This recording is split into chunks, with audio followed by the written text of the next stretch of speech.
મોનુની વાત સાંભળી પિંકી ચકલી મીનુના માળામાં આવે છે.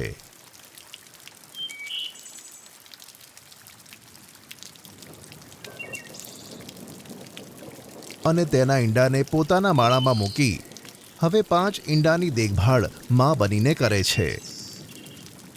ધીરે ધીરે થોડા દિવસો વીતે છે. એક દિવસ વરસાદ રોકાયા પછી જંગલમાં તડકો નીકળે છે. આજે તો જંગલમાં તડકો ખીલ્યો છે. લાગે છે વરસાદની ઋતુ જતી રહી. ઘરમાં જે અનાજ હતું તે બધું ખતમ થઈ ગયું છે.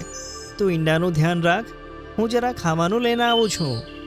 ઠીક છે મોનુજી, હું 5 બચ્ચાઓનું ધ્યાન રાખીશ. તમે ખાવાની વ્યવસ્થા કરીને આવો. ખાવાની શોધમાં મોનુ માળો છોડી ઘણો દૂર આવી ગયો હતો. પહેલાં તો જાંબુના ઝાડ પર જે જાંબુ હતા તેનાથી જ અમારું ગુજરાન ચાલતું હતું. પણ હવે જાંબુની ઋતુ પણ ખતમ થઈ ગઈ. કંઈ ખબર નથી પડતી શું કરું. ઘણા દિવસોથી પિંકીએ બરાબર ખાવાનું નથી ખાધું. આજે મારે ખાવાની વ્યવસ્થા કરવી જ પડશે.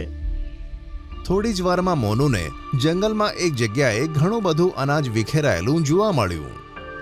અરે વાહ, આટલું બધું અનાજ! લાગે છે મારી શોધ પૂરી થઈ.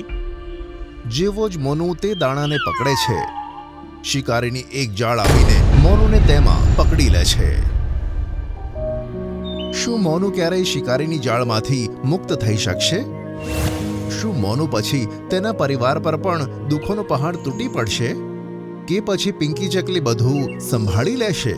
તે જાણવા જુઓ આ વાર્તાનો આગળનો ભાગ.